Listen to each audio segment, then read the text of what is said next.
Hi, today we are going to see how to use Instagram effect. First of all, go to Instagram.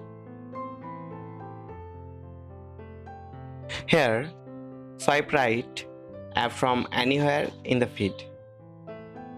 Then swipe left at the bottom of the screen and select an effect.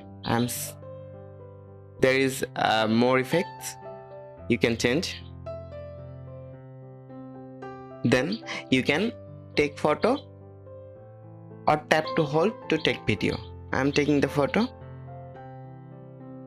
and click on arrow, then you share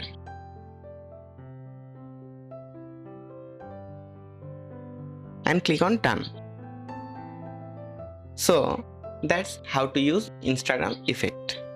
If you like this video, give the thumbs up, don't forget to subscribe and hit the bell icon. Thanks for watching.